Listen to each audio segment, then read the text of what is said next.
All right. Welcome back. This is the Ox, and I haven't talked in a while, so we're going to try to wrap up some stuff. I hope everybody is staying safe and practicing social distancing. I guess I got to say that as a public servant of the podcast airways, but we can do a quick recap of an incredible playoff run. Awesome Super Bowl. I mean, really awesome. And the Chiefs did a wonderful, wonderful job.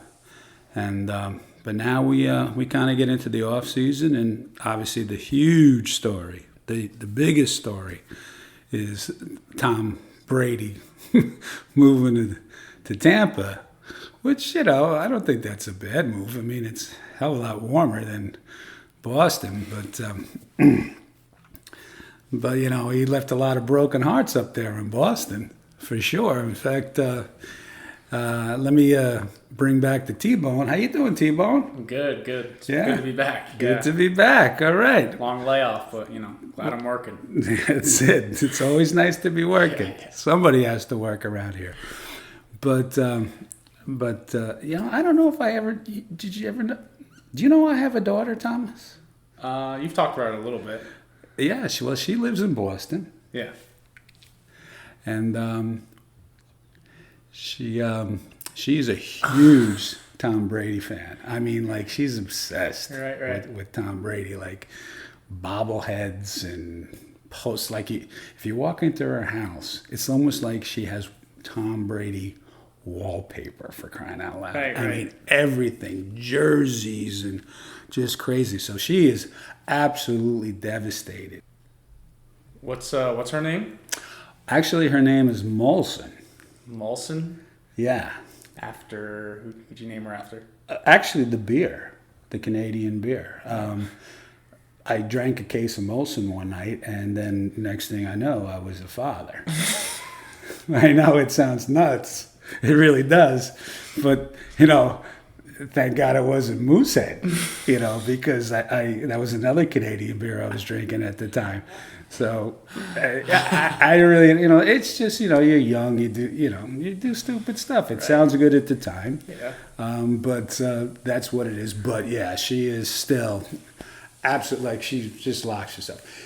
She's kind of a homely looking girl. It's kind of weird, because, her mother was stunning, and I have movie star looks, so you would think that we'd have this beautiful child, but it just didn't happen. She almost got kind of hit with the ugly stick a little bit, but that's how things work in life. But I hope she gets through this. I've urged her to get therapy and stuff like that. But I think that's really what's going on in New England quite a bit, But he goes down to Tampa Bay, and he's in Derek Jeter's house, which is kind of cool. I mean, I guess, if you're really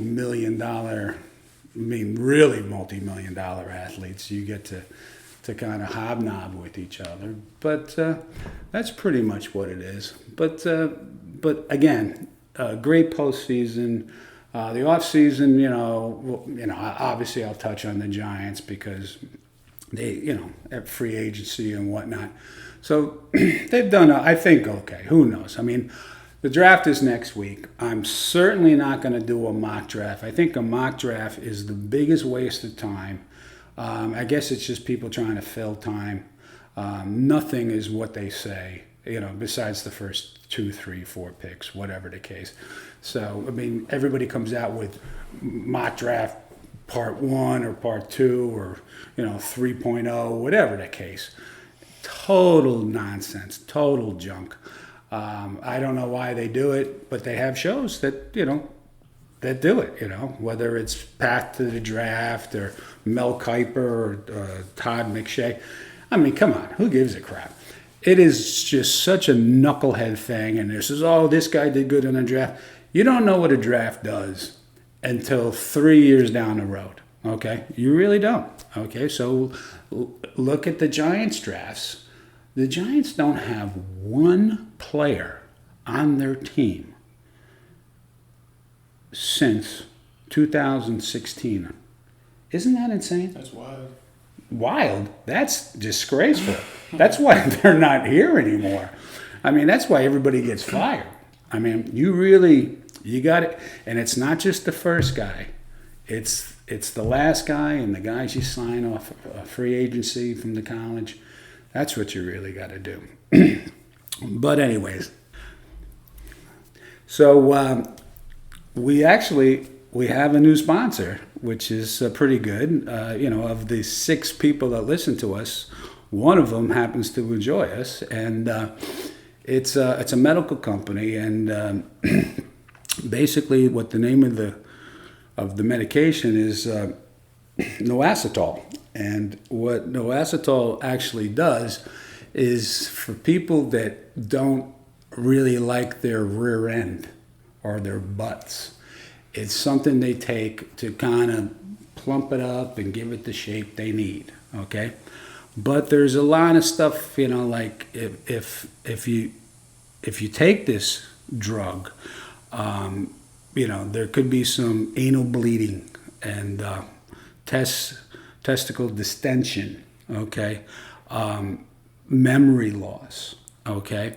And also bruising of the ankles, okay? So if it's really important to you to have this, what this thing does, then, just if you get those symptoms, you gotta stop taking it immediately, and go see a doctor, okay?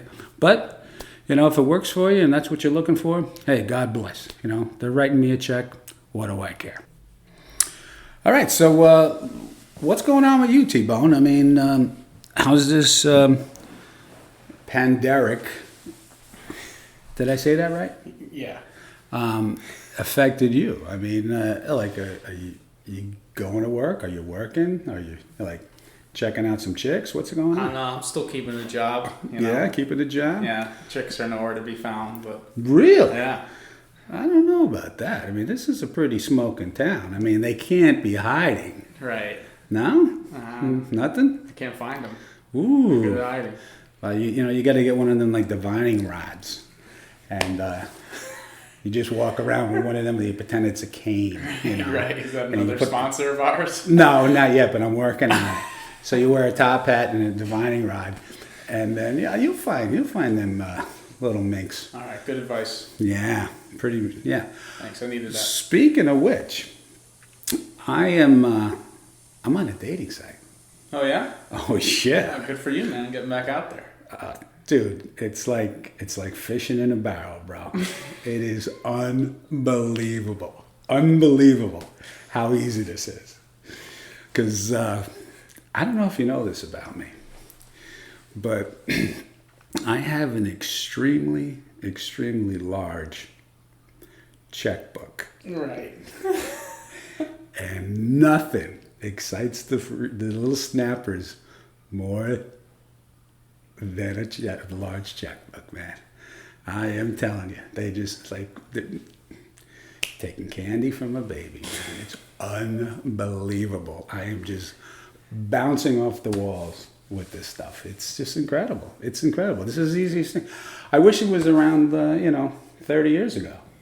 But it was. But it's around now, and, I know I'm a little long in the tooth, but, I said earlier, I still have my movie star looks.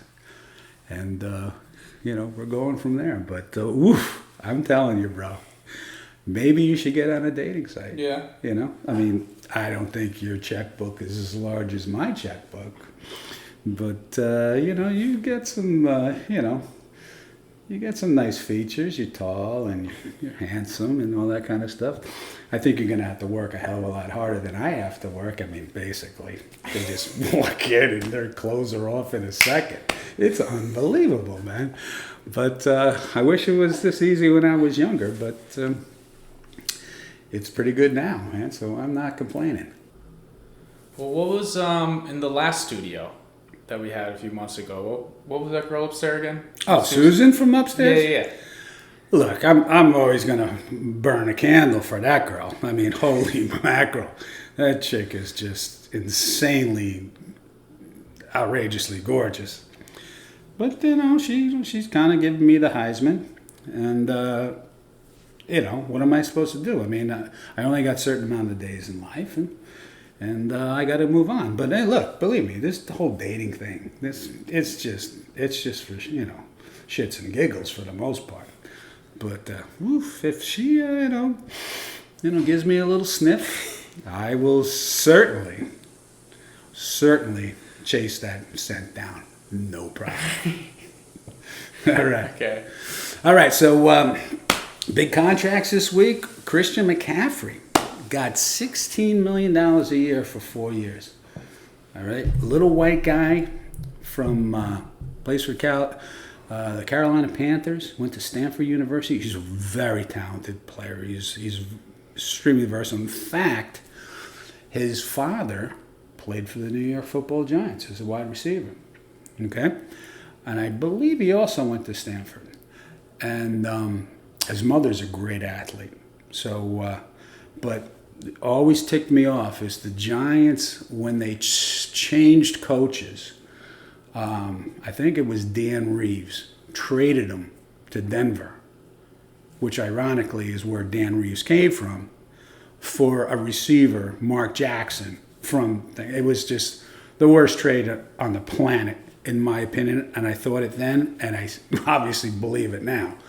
But he just got $64 million. I'm not sure how much is guaranteed. It's probably at least $40 or $50 million. Can you imagine that? Having guaranteed money that much. I mean, amazing. And,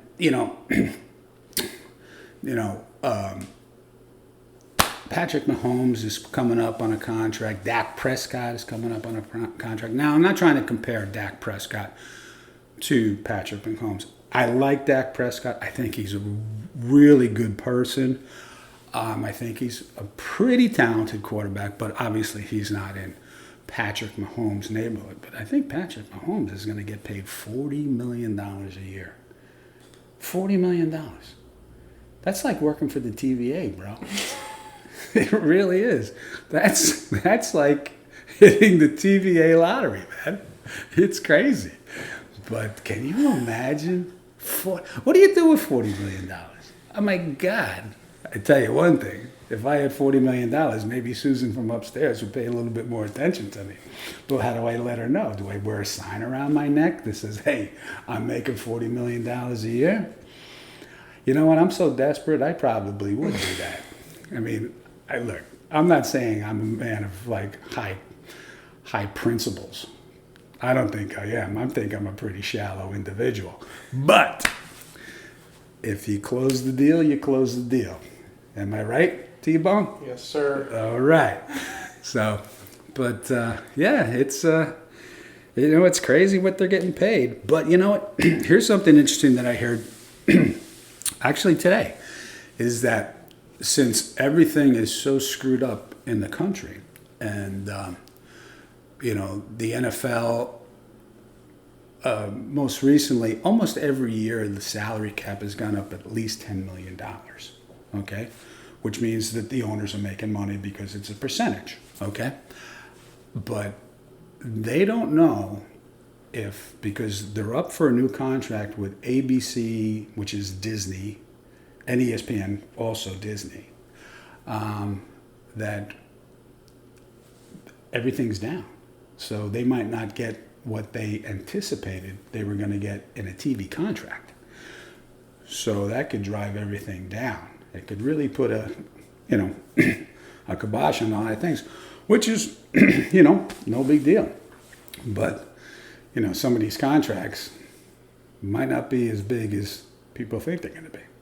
So if you're somebody like Christian McCaffrey, who just signed a $16 million a year contract for 4 years, I think he's ahead of the curve. I think he's been pretty smart doing that. Mm-hmm.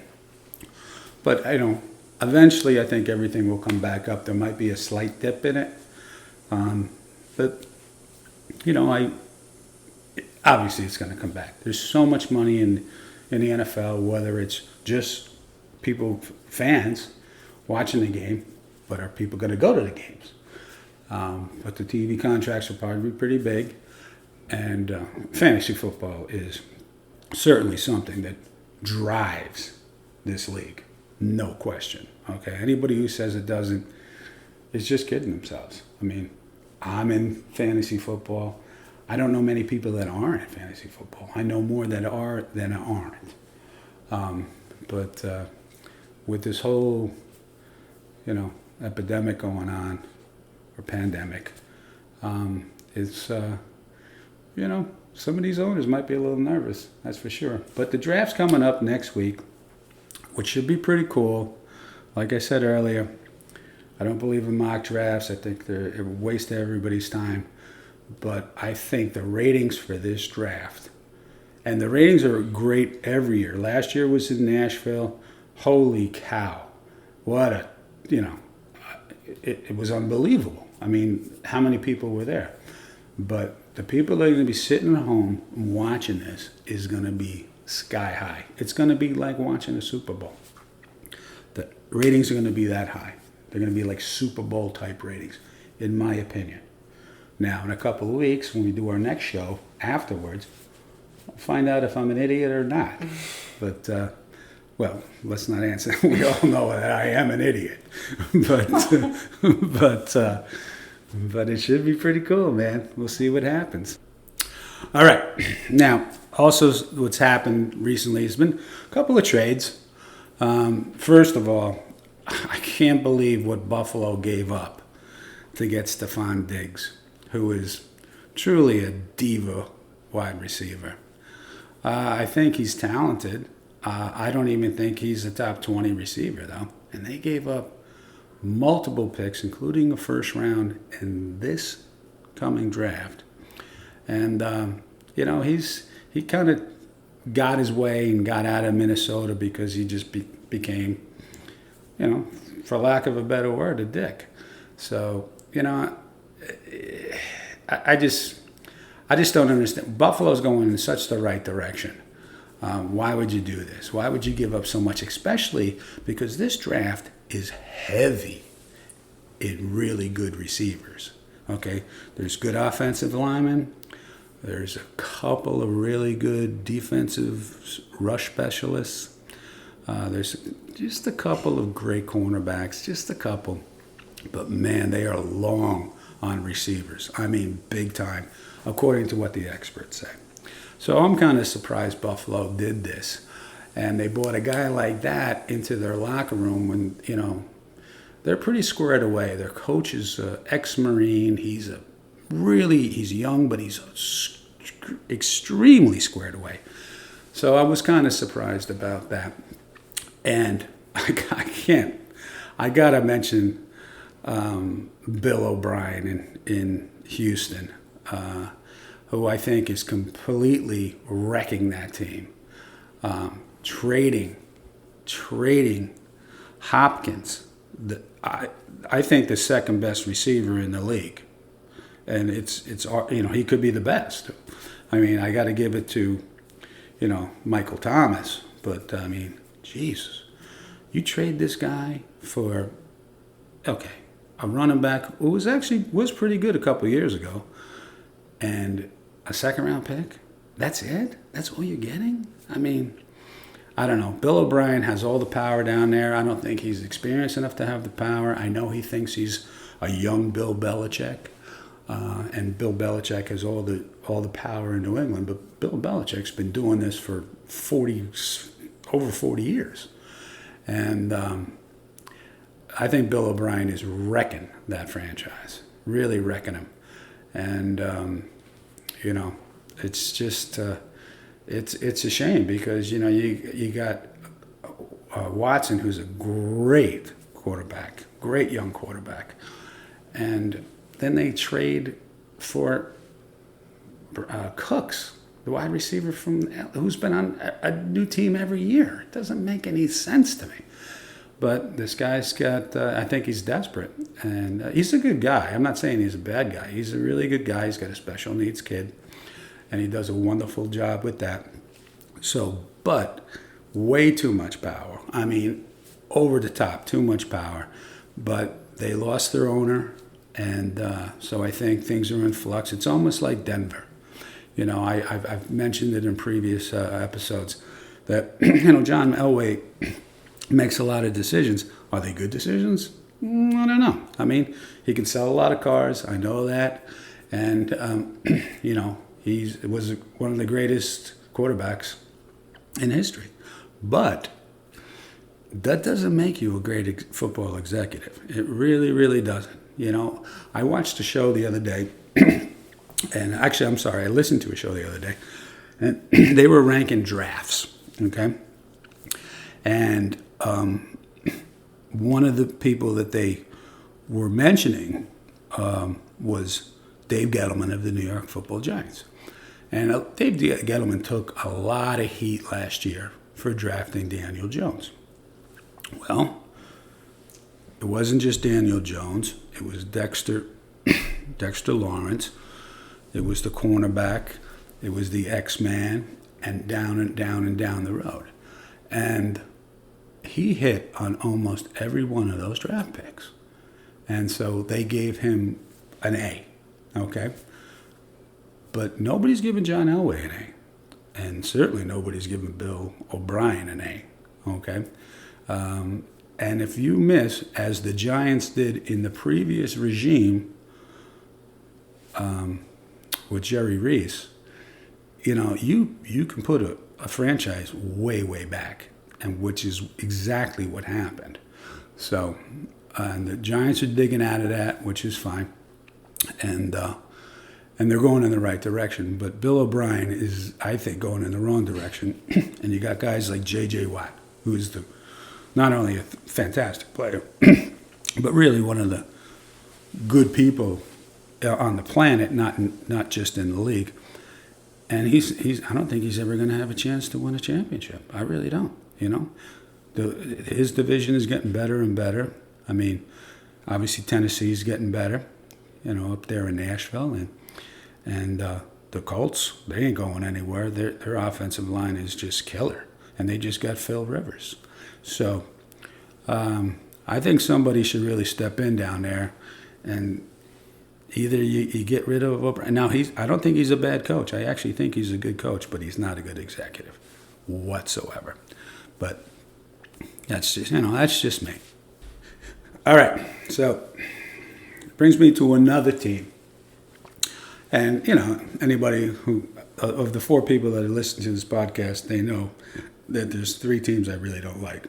And one of them is America's team, the Dallas Cowboys. Now,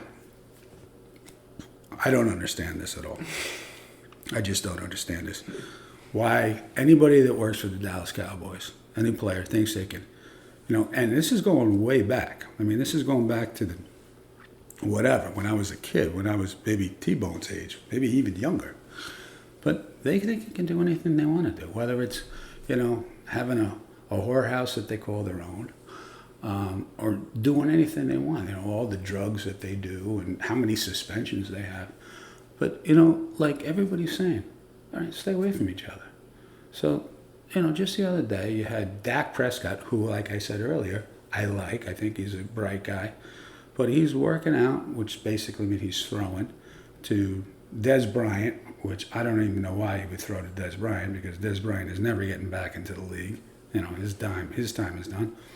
And of course, Ezekiel Elliott, who is just a dick. And then they go to a party. They throw a freaking party. And wait a minute. We're not. They're at a dance party. I mean, and they're throwing it.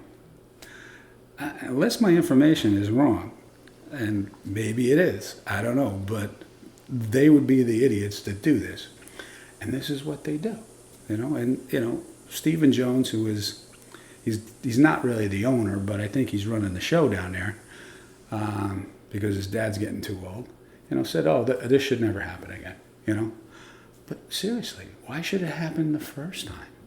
I mean, don't you watch the news? I mean, everybody's locked into a home. Don't you know what's going on? And then you decide, okay, we're going to go work out, and then we're going to host a party, a dance party. I mean, what do you think about that, T-Bone? Is it me? I mean, am I just an old man? Or is that something that, that you're kind of outraged a little bit about too? Well, what were the repercussions of the party? There was at this point there's none, which I'm kind of surprised because, Roger Goodell usually has a very heavy hand, and and I don't always agree with Roger Goodell, but and I can't really say this because how much I hate the Cowboys, and I mean I would have dropped the hammer on them. I would have said, I would have said, you're done for half the year. I don't give a crap. But yeah, that's me. Okay, I know. I can't do that. I get it, and I'm sure he can. But I'm really surprised he hasn't done anything. Maybe he will. Sometimes he lies in the weeds. I know he's doing this whole draft thing, and he lives in Westchester. I don't know if you know that, the commissioner, and he's gonna announce the picks from his basement. Really? Yes. Everybody's going to be at their own house, okay? That's Including me. I'll be at my own house too. I won't be announcing anything. I'll just be watching and shaking my head. Hopefully I'll be, putting my head the right direction when the Giants pick. But yeah, I mean, how do you not drop the hammer on these guys? I mean, geez. It's silly. I mean, Dallas has a lot of people. I know they're not the epicenter, which is, of course, New York and the Northeast. And, but I mean, I live in this one pony county, and we lost somebody, You don't live in a huge metropolis here, but you lost several, you know what I mean? So that's way too many. Way too many. So for these nitwits to do this, it just shows you why people like me hate the Dallas Cowboys, because they think they're above everything. They really do. But the only way you get even with them is, kick the crap out of them this year, and hopefully that's the case. See if we can turn things. And the craziest thing about Dak Prescott is he's doing all these workouts. He hasn't even signed his. He was franchised, which what a franchise tag is. He doesn't have a contract, but they put a franchise tag on him. So that means he gets the average of the top, I think it's 5 quarterbacks in the league. So he'll get a contract, I think, of $28 million. Not bad, but you got to sign it. So he's doing all these workouts with these guys. Say he rolls up on his ankle or blows out his knee. He doesn't have a contract. They pull it off the table. What has he got? He's got nothing. He's got Stugats. So I think it's silly for him to do this, especially working out with Des Bryant and then super scale Ezekiel Elliott, I mean, come on. You got to use a little bit better judgment than that. I mean, you really do. You got to use better judgment. But that's really what it comes down to. But even though I said I wouldn't do any mock drafts, I'm not going to do any mock drafts. But I will talk about the draft a little bit. And I think one of the most interesting picks is the second pick of the draft, which is the Washington Redskins. So everybody's pretty much assured, unless something blows up, which could happen, the Cincinnati Bengals are going to take Joe Burrow, who's the quarterback from LSU that used to go to Ohio State. He's from Ohio. An unbelievable year. The greatest year for a Division I quarterback in the history of college football. 60 touchdowns. How many interceptions do you think he had throwing 60 touchdowns? Give me a guess. 10? 6. 6. Is that insane? That's an insane ratio. Insane. He won the Heisman, obviously deserved. But everybody thinks that the Redskins are going to take this defensive end from Ohio State, who's very, very talented. He's got a big upside. And they took a quarterback from Ohio State, ironically, last year, Dwayne Haskins. Dwayne Haskins didn't really show much. In fact, he was immature. He actually missed an extra point last year. Did you hear the story? He missed an extra point. So the team scores, and he's supposed to be out there going for a 2-point conversion. And he's taking selfies with the fans behind the bench. Dude, That's not good. that I would have cut him on the spot. Yeah. I would have actually ripped his jersey off and say, "Get out of here, you're gone." But he's not. So there's a couple other quarterbacks. There's Tua, who is just a tremendous athlete and just a different type of quarterback, kind of like a Russell Wilson or the young kid Kyle Murray from Arizona, who was a rookie last year, was the first pick of the draft. And this big dude from Oregon, Justin Herbert, who is pretty impressive, but he grew up in the same town he went to college in. I don't know why that's a big deal, but apparently scouts think it's a big deal. So it would be interesting to see if they take a quarterback again, because Arizona last year took a quarterback in the first round. I think it was the 10th pick. And they were terrible. And so they drafted a quarterback with the first pick last year. Okay, new coach, new everything. And that guy's just, I think he's in Miami now, the guy they took the year before. But that could sway the whole draft board, what goes on after that, which should be pretty interesting. If they take a quarterback, then 3 and 4, which would be Detroit and the New York Football Giants, should be pretty valuable picks. So you can see what you can do there. But it should be interesting. I think it's going to be high drama next Thursday. I really, really do. It should be a lot of fun. Okay, I hope I'm alive for it. You know, it's 9 days away. You know, a lot of things can happen. I gotta get some tests and stuff like that. But we'll see what happens. You know, we'll see. I hope I make it. I hope I at least make it to the second round. So we'll go from there. But it really should be an interesting thing because everybody's working from home. I think for the most part. But yeah, the commissioner's making the picks from his basement in Bronxville, high-end town, lower Westchester County. We'll see. We'll see. All right. So that being said, we're going to wrap up the show with one of my favorite topics, NFL uniforms. Okay? So, the Tampa Bay changed their uniforms. They changed them back, I guess, about 15 years. And there was a guy on Tampa Bay who was actually a pretty good player, Goodwin, was a receiver who had number 12. So Tom Brady comes down, and obviously Tom Brady's got to talk to this guy and see if he can get his number, which he gave him. I would be interested to see what it costs. But you know what?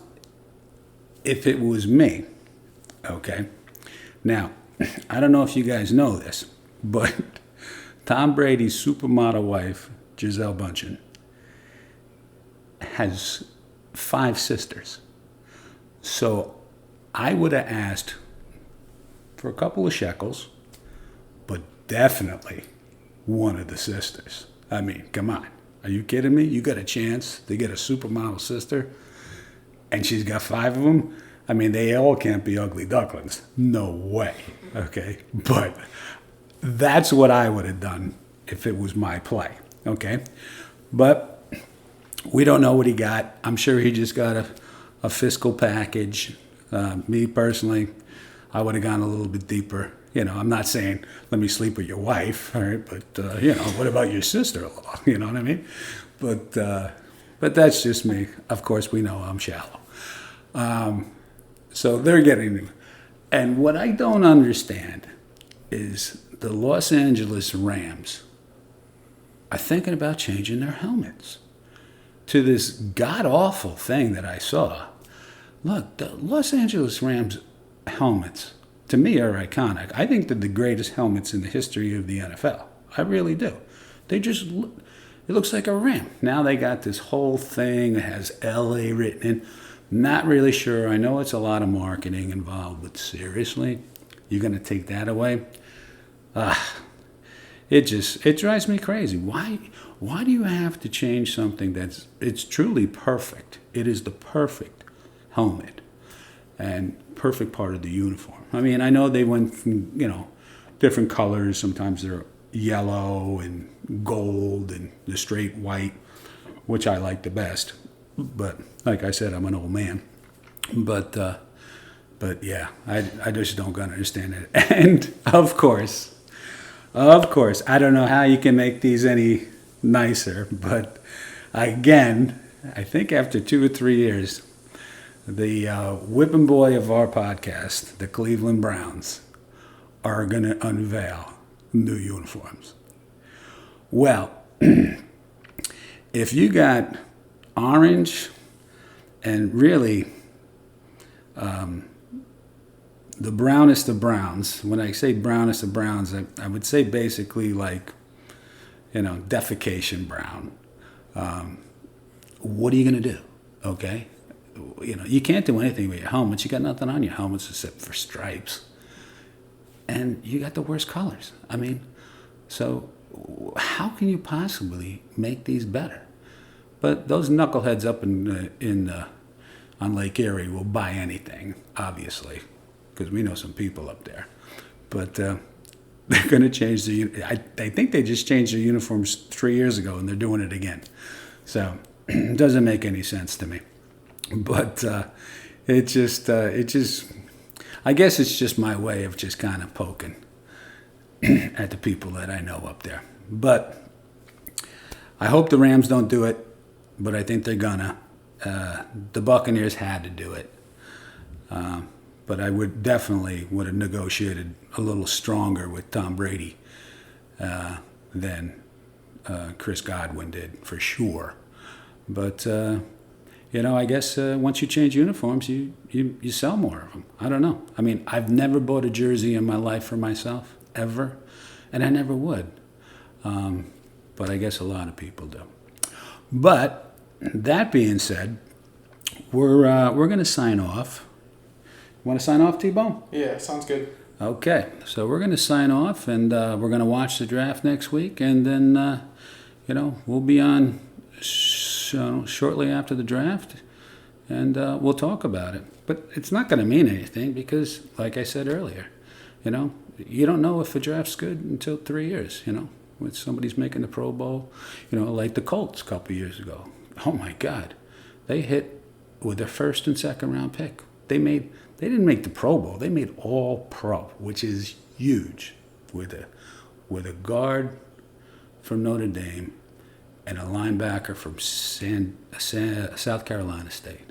I mean, really, really go in the right direction. I'd watch out for the Indianapolis Colts. I really, really would. Everybody's saying, since the Patriots are down, and it's going to be hard to beat the Chiefs. There's no question. But you know what? They've been celebrating for quite some time. So we'll see what happens. But we'll talk to you soon. And on behalf of me and the T-Bone, we'll see you.